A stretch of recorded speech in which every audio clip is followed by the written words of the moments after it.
South Korean president is currently in Beijing on a state visit with an apparent warming of relations between Beijing and Seoul. What impact will this visit have on bilateral relations? And President Putin has been giving his annual conference to the world's media. How did he perform? And what did we learn from the conference? Welcome to The Point. I'm Tat Yan sitting in for Liu Xin.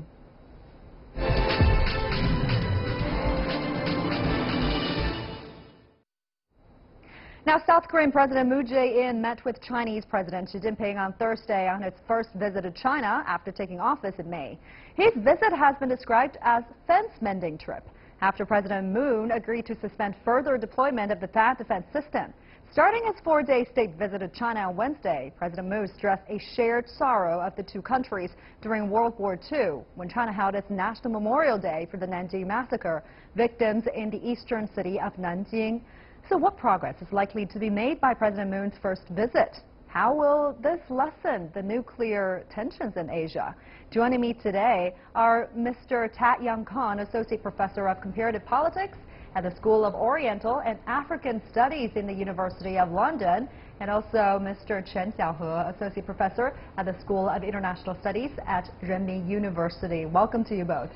So let me start with Professor Khan in London first. Wednesday was Nanjing Commemoration Day in China, as I mentioned, and the ROK's Chosun media says that the Nanjing commemorations overshadowed Moon's China visit. Why do you think President Moon chose to visit China on such a special day? No, I don't think it overshadowed President Moon's visit. I think President Moon chose his visit at a very opportune time. This is a very significant day for China, and I think Moon chose to visit this day to underline the historical shared histories between the two countries.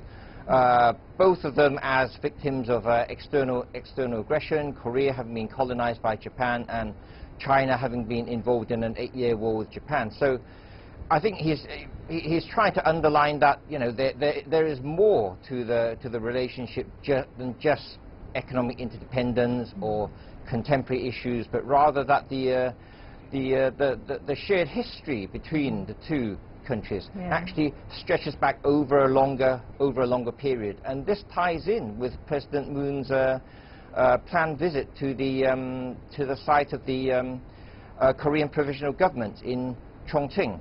To underline the fact that Korea understands that the resistance to foreign oppression have been actually supported by China. So obviously a shared historic ties there. And Professor Cheng, let me bring you to the discussion. Instead of welcoming the president at the airport in Beijing on Wednesday, South Korean ambassador to China, No Young-min, also attended the memorial event for the victims of the Nanjing massacre in Nanjing. How do you look at his choice? I think that would be a very smart choice. You see, it's sent his ambassador to the Nanjing to attend such kind of important memorializations ceremonies, and instead came to the airport to welcome him, demonstrate President Moon that he attached more importance to such a kind of important memorializations ceremonies rather than his personal visit to China. I think it's a very important symbolic gestures. And Professor Khan, this is also Moon's first state visit to China after he was elected as South Korean president in May, and many media have been calling this a, quote, fence-mending trip. Do you agree? I agree. The visit is also significant because this year represents the 25 years of establishment of China-South Korea relations. I think fences already had started to be mended in the first two visits between President Moon and President Xi. I think they've agreed to some kind of compromise over the third issue when they met in Da Nang. So I think fences have, to a certain extent, already been mended. This is really more really to consolidate, to try to consolidate their understanding and build on their previous progress. And Professor Cheng, how do you look at this from a Chinese perspective? Because in light of what happened recently, Beijing and Seoul essentially agreed to disagree over the Tat missile system in October. Do you think this visit will make any substantial progress in this regard? I think the two countries have already made substantial progress on the SAD issues. You see, on October 13, and South Korea's foreign ministers made it clear that South Korea will not add additional SAD system to South Koreans, and also South Koreans will not elevate its security cooperations with the United States and Japan to alliance levels. And also the South Koreans made it clear it will not join the United States global anti-missile systems. So such a kind of three-no suggestions, as a matter of fact, has paved the way for China and South Korea to forge some kind of consensus regarding the SAD issues. And Professor Kong, what are your thoughts on what has been said here? Any progress we can expect on the THAAD missile system from a Korean perspective? Well, I think on the THAAD issue, you know, they've got a compromise.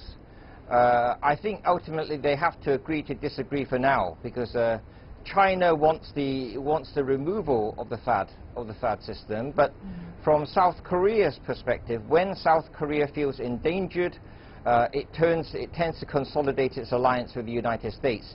You know, China is the strategic partner, whereas the United States is the strategic ally. So the effect of development of North Korean nuclearization has actually been to draw South Korea more towards the United States, and THAAD is actually a product of that. And for South Korea not to be caught in this choice between its strategic ally and its strategic partner, what China and South Korea have to work on is actually to try to persuade the United States and North Korea to resume dialogue. Yeah, another sticking point with regard to the relationship with the DPRK. Professor Cheng, some diplomats worry that Mr. Moon's trip to Beijing and South Korea's eagerness to restart business relations was part of triangular diplomacy by China aimed at averting more UN sanctions against DPRK. What's your take on this? I think these are the two quite different issues. On the one hand, North Korea continue to press ahead with its nuclear and missile programs. That's the one thing China and South Korea need to deal with. On the other hand, you see the normal economic ties between China and South Korea has been to some extent undermined because of the decisions made by South Korea and the United States to deploy such systems in South Korea. And this time, President Moon came to Beijing and attempted to mend fence with China. I think it's very important for him to forge some consensus with China's leaders to normalize China's economic ties and South Korea's ties with China. Now, Professor Khan, what's South Korea stands on the issue with regard to DPRK? I mean, negotiations or what? I think South Korea and China, share some common interests with the DPRK. They are both next to the DPRK, so they will both be badly affected if there's any conflict on the peninsula, if there's any nuclear accidents in the DPRK. They also share the idea of a peaceful resolution. Also, they both support economic sanctions via the United Nations, and they also support economic reform in the DPRK. And so there are areas of consensus between China and South Korea. Where the two differ is, I think, China is much more circumspect about using shows of force in response to North Korean nuclear provocations. But given the announcements from the United States this week by Secretary Tillerson, offering unconditional dialogue with the DPRK, also the signals from the State Department that the U.S. is not aiming for regime change, I think there is something both China and South Korea can actually work on. That is, in their different ways, trying to use their influence with the United States.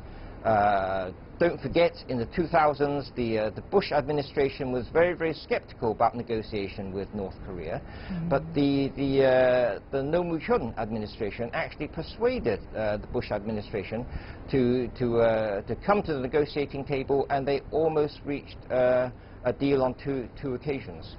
You mentioned a very interesting point there, Professor Khan. U.S. Secretary of State Rex Tillerson said they offered that to start negotiations, talk with Pyongyang without precondition. However, after that, we also heard reports.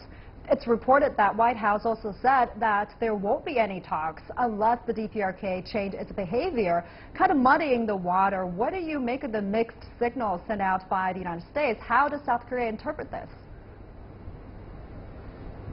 We are getting mixed signals from the United States, but I think time will tell how serious the U.S. is. The important thing is, you know, I suppose that is the role of South Korea and China as strategic partner, as strategic ally of the United States, to impress upon the United States the importance of dialogue, and also to take note of the signals coming out from the North Korean side. After their recent missile launch, you know, they officially announced that their nuclear program had now been completed. Now, this seems like that the North Koreans are suggesting that they are interested in some kind of negotiation. So it's very, very important to impress upon the U.S. to take the North Korean signals seriously. They are very subtle, but they are also significant. Well, indeed. And Professor Cheng, according to Korea Herald, South Korean President Moon Jae-in on Thursday urged efforts to form what he called a true partnership between his country and China. And experts also suggest that President Moon wants the ROK to be engaged in China's Belt and Road Initiative. What's your take on the so-called true partnership here? Yes, so when talking about the truth partnership, it means that the partnership supposed to be strong, and such a kind of partnership should be sustainable and could weather all kinds of crises and challenges. But I think it's in addition to what I just mentioned, and South Korea has demonstrated strong interest in China's One Belt, One Road. Sees after President Moon came to power, and he immediately sent a delegation to attend China's Beijing's One Belt One Road summit. So I think it's no problem for South Koreans to continue such a kind of enthusiasm. I believe in the future, two countries could strengthen the cooperations in China's One Belt and One Road programs. And very briefly, lastly, Professor Khan, the two presidents this time said the two sides agreed to not to put out a joint statement. I mean, is this normal for a state visit? Why are we hearing this? Well, I think I think they don't want to avoid highlighting any negatives. So what they want to do instead is actually to highlight the positives. You know, that they have shared history, close economic interdependence. They have shared interests in the peaceful resolution of the North Korean nuclear issue. And also, I think there is no normal in terms of what kinds of statements they put out. As long as they get over that the sense that South Korean relations are recovering and heading in the right direction. All right, Professor Tat Yan Kong, Associate Professor of Comparative Politics at the School of Oriental and African Studies in the University of London, and also Professor Cheng Xiaohe from the International Studies at Renmin University. Thank you so much for joining us and sharing your insights with us. You're now watching The Point with Liu Xin. Let's start a short break. We'll be right back after this. Welcome back to The Point. Now, Russian President Vladimir Putin has been holding his traditional annual news conference today, the last news conference that he will address during his current presidential term. Putin has been holding annual news conferences since 2001, although no such events took place while he served as Russia's prime minister from May 2008 to May 2012. So how did it do, and what areas did it cover? What are the main points analysts will take away from this event? Joining me now to discuss this are Dmitry Babich, a political analyst with Sputnik International in Moscow and also in Washington, D.C. We're joined by Dr. Ivan Eland, a senior fellow at the Independent Institute. Welcome to you both. So why don't we start with Mr. Dmitry Babich first, a record-setting number of journalists 1,640 was accredited to attend Mr. Putin's annual news conference. And among them were mostly Russian regional journalists, along with reporters from the United States, Germany, Japan, France, China, Poland, and Estonia. What is the draw here? Why is this such a popular event? Having trouble hearing my audio. Well, because Putin is a major international player, and a lot of people want to know his opinion, and probably not just his opinion, but it's important how events will develop depending on his decisions. Also, I think the Kremlin news service just doesn't deny access to any journalists, because they want the world to see how actually open Russia is, how open Russia's president is. Let me remind you that for many years after Putin first came to power in the year 2000, the Western media wrote that his meetings with press were choreographed, that they were somehow staged, that the questions were agreed in advance. And of course, you can't agree in advance the questions from 1,600 journalists. So usually, Putin's press conferences are real shows. Besides being interesting events, they are shows because you have all kinds of interesting characters asking Putin questions, sometimes insulting ones, and he answers them all. He never says, this is a wrong question, I'm not going to answer it. So he always provides an answer. Now, Dr. Eland, I want to also get your thoughts on the news conference. I mean, Mr. Putin is known to enjoy these gatherings and is normally very comfortable taking questions that haven't been vetted before the event. He puts no limitations on areas of questions and sets no time limits. This time it goes well over 4 hours. How would you assess his performance this time around? Well, I think first of all we have to clarify, this is a very limited opportunity for journalists. I mean, Putin has been very autocratic in his reduction of freedom of the press in Russia overall, as far as Russian media outlets go. And I think, this one time a year when we can have this scrum of journalists come in is good for propaganda purposes, but it doesn't indicate that Russia is an open society with free press. Well, let me get your thoughts on this, Mr. Dmitry Babich. Autocratic on freedom of expression, and this is just a show for propaganda meaning? How do you look at this? Well, my opponent is using the words propaganda, autocracy. We have heard them many times before. These are appraisals, not facts. During this press conference, for example, a Ukrainian journalist whom I have known for years and who has been working in Russia for many years, he asks very, I would say, insulting questions every year during this press conference. This time he directly said Putin into his face that Putin organized a slaughter in eastern Ukraine. I don't think such a question would be possible in Kiev. I know it would not be possible to ask such a question to the Ukrainian President Poroshenko. Such a journalist would be led out of the room, he would be declared a Russian agent, or all kinds of things would happen to him. And Putin just listened patiently, as usual, to the end of his question and gave a detailed answer about Russia's policy on Ukraine.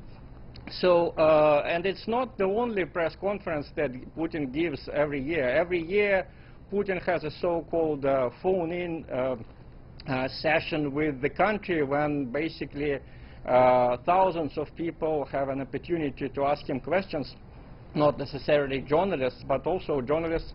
He always answers questions after his meetings with international leaders, with his ministers. So it's simply wrong to say that only once a year the press has an opportunity to ask intrusive questions to Mr. Putin. But Mr. Babich, I have to point out in recent years, Putin has tended to choose questions posed by Russian media outlets in preference to those put by foreign media. I mean, did he repeat this pattern of behavior? If so, why do you suppose that is? Well, it's not the case, I can tell you. You know, this time he took, I counted about 12 questions from international media, including ABC and other American television networks. He never refuses to answer a question, as I told you. And this time the questions were, for example, about Russia's involvement in the US election. So the question from the American correspondent of ABC was asked in a very direct, I would say even banal manner, like the American people need to know why you decided to influence our election. And this is simply not true, because yes, a lot of people in Russia didn't want Hillary Clinton to win because she compared Russia to Nazi Germany and she compared Putin to Hitler. Showing me a country where people would be happy having such a person as the president of the biggest, most powerful country on the earth. But of course, Russia could not influence the American voters to vote for Trump and not for Hillary Clinton. American voters were fed up with Obama, with Hillary Clinton, with ultra-liberal politics in general. That's why they voted for the only alternative they were offered, for Mr. Trump. Mr. Trump is not ideal. I think he's pretty rude and stupid, but he was the only choice Americans had to vote for except Hillary Clinton. So they opted for him. And to blame Russia for that is simply preposterous. And that's exactly what Putin said. Very politely, he said that I just don't agree with your opinion. If you look at the statistics, how much, for example, the Russian influenced the American social networks, the amount of posts coming from Russia, political posts on American election, it was less than 1% on Facebook. So all these investigations by the US Congress, how Russia stole our election, they're simply ludicrous. Let me also bring in our guest from London, Lilit, Gevorgyan, Russia and CIS principal economist at IHS Markit in London. Thank you for joining us, Ms. Gevorgyan. So let me get your take on this news conference. Putin talked about many different subjects. What, for you, were the most important topics? I think there were no surprises. It was very important in a sense that he was highlighting why he's running for yet another term of presidency. He highlighted that he wants to make sure that Russian people's living standards would rise under his presumably next term of presidency. And this is quite important. I think despite all the sort of positive messages that you would expect the incumbent to give to the audience, there is a problem there. And the problem is that Russian economy, despite the recovery mode, is not really looking into the brighter future.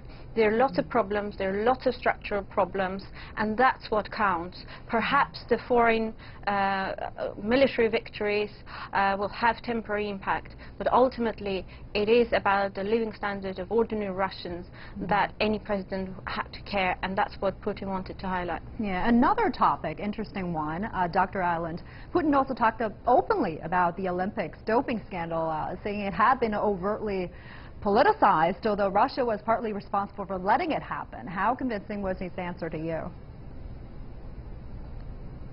Well, I think what he said was that he did admit to some doping, but he seemed to say that it was sort of limited, and therefore it gave the international community a pretext to sanction Russia by not letting them participate formally in the games. I think that's a very shrewd way to deflect the topic, because I think the doping was massive and systematic. But to admit some doping, you almost have to. But then he's saying it's a pretext for the sanctions. So he's giving a partial admission, but he's not admitting to the extent that it happened, and that's unfortunate. And Dr. Eland, I have to ask you about the current state of Russia-U.S. relations. Now, casting our minds back to the beginning of this year when Donald Trump was highly effusive about Putin, their relationship appears to have diminished somewhat over the past few months. Putin has stressed that it was not up to him to assess Trump's record, but what did Putin have to say about America and its policies? How do you look at this? Where does the relationship stand now? Well, I think he's still hopeful that he can have better relationships with the U.S., and I myself would like to have a better relationship with Russia, but it's very difficult. They did meddle in the election. They hacked the Democratic emails. Now, as far as, you know, the U.S. Sanctions on RT, making them register, I don't agree with that. I think that we have to let other opinions come into the United States from foreign countries, foreign networks, and I think that's fine. Competing opinions is what democracy is all about. So I disagree with that, those sorts of things. And I think in the long term, the United States and Russia will have a better relationship. But right now, everyone in the United States is properly focused on the fact that there was meddling. I don't care so much about the Facebook ads or whatever, but hacking is a crime, and the Russians did hack into the system. And I think the United States, both Obama and Trump, have been much too light on the Russians in responding to that. Let me just bring briefly Ms. Gevorgyan into this discussion very briefly. How, from observing, you know, from where you stand, this question was actually asked by American journalists, you know, about Russia's alleged interference in the 2016 U.S. presidential election. But this accusation has been denied repeatedly by Kremlin. Putin also said himself this. But was his answer convincing to you? No, I don't think we are in a court of law where the other party is denying and you have to prove that they've done it. Well, the U.S. side is definitely working on this, and they have reported that they have enough evidence to confirm that it did happen. We're likely to expect Russia to deny it, but that's not it. The point is that Russia's image and reputation has been damaged, and hacking is just one aspect of it. It is a number of things, starting from Ukraine, having more assertive foreign policy, sometimes contradicting and undermining the Western efforts or Western initiatives. So in a way, what we're seeing is Russia pitching itself as a global power, out of time, particularly against the U.S. I'm sorry to interrupt. I want to get more from our Russian guests, but we're running out of time. Thank you very much to my guests in Washington, in London, and also in Moscow. And that does it for this hour's Point. Thank you so much for watching. We'll see you next time. Bye for now.